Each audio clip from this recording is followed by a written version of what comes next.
We could have it put on the ballot. Yes, Mr. Lloyd? I want to somewhat echo this. I'm sorry.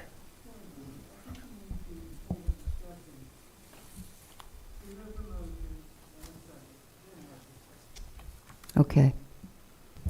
All right. We need a motion for the school board tiebreaker. I'll make that motion on the school board as a tiebreaker. Second. So long. Madam Mr. Chair. Lloyd. I want to somewhat echo the sentiment at the last meeting, and again in our retreat, there was a comment that, only 2 times that the motions may have died on a 4-4 vote. However, there were other times that we made the decision to table votes based on the fact that it was predicted that we took a straw poll unofficially before we moved forward on issues to see where we stood, especially during the COVID pandemic.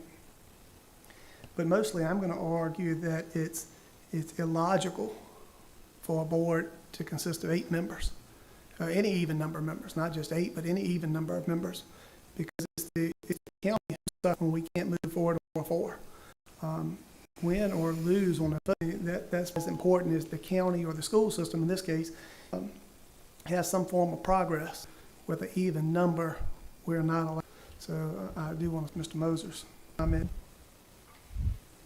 Is there any other comment? Madam Chair, Mr. Moser and Mr. Lloyd, this is onward with the business.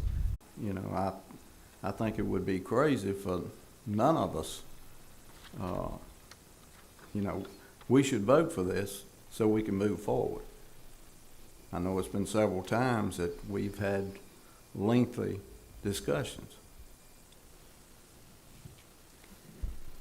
Thank you, Mr. McDonald. Is there anyone else? Well, I'll make the last comment.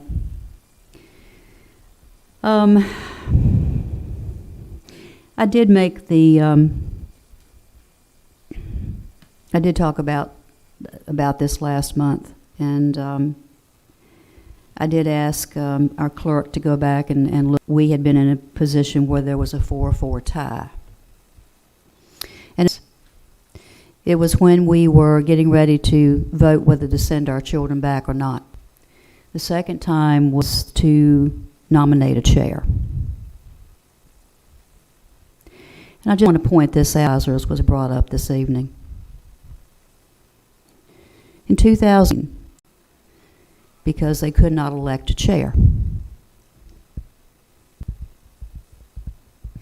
That was, I guess, the one thing that caused the Board of Supervisors to go ahead and have a tiebreaker person from that point on, which was passed. Last January, when the Board of Supervisors met again, the difference had to do with the nomination of a chair again.